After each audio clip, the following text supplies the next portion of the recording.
Hey, and welcome to the Spruce Grove Public Library's YouTube channel. My name is Sarah and I'm the children's librarian here, and we are going to continue our reading journey with A Boy Called Bat. So we've read the first 10 chapters. If you haven't already read them, then do go back and watch those, and then it will make way more sense. So we're going to continue with A Boy Called Bat. So, Chapter 11, Apartment 2A. Hi, Sport, said Dad. Bat did not like being called Sport because he didn't like playing sports or watching sports. Bat liked being called Bat because he liked playing with animals and reading about animals and watching videos about animals. But Dad didn't like calling him Bat. When he wasn't calling Bat Sport, he always called him Bixby Alexander. It's a great name, he liked to say. It was an okay name. Bat's first name, Bixby, had been his mum's last name before she got married. And now that she and Dad were divorced, she could have made it her last name again, but she kept Tam instead. Because as she said, I gave Bixby to you and you get to keep it. Bat's middle name, Alexander, was the same as his dad's middle name, and all four of them, Dad, Mum, Janie and Bat, were Tams, even though they didn't all live together in one house. The rain had turned into a gentle mist, and Dad had his windshield wipers turned on to their lowest setting.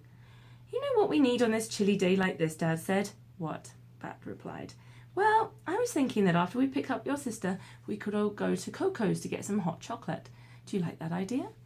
Coco's was the name of Bat's favourite coffee shop downtown. It was nestled in between a bookstore that also sold stuffed animals and a shoe store. Okay, said Bat, and they drove over under a little bridge and through downtown, and because of the rain, few cyclists crowded the streets, and it didn't take Bat's dad very long to get to Janie's school. Bat recognised her right away. She was standing near the corner, wearing her bright yellow rain slicker, and Bat admired the way she looked like a yellow shiny sun. Hi, Dad, said Janie, and she tossed her backpack into the seat next to Bat and then slid into the front seat, slamming the door. Hello, my girl. How was your day? Bat relaxed in the back seat as Janie told Dad about her day. He didn't listen to the words of what she was saying, but he liked the way her voice went up and down like music. Dad's voice was nice too. It was lower than Janie's, and it didn't go up and down very much. It was like a straight line. At Coco's, Bat spilt some of his hot chocolate on his shirt when he took off the lid to add cinnamon. Be careful, Sport, said Dad, which was a dumb thing to say because the hot chocolate was already spilt, and being careful now would not unspill it. Bat could not enjoy the taste of his drink at all because the only thing he could think about was the wet and uncomfortable stain on his shirt. Dad's apartment was in a complex that had a pool and a workout room. Kids under 13 weren't allowed to use the workout equipment, which Bat thought was really unfair. He wanted to try the treadmill. The apartment was on the second floor, and there was an elevator, but Bat preferred to take the stairs.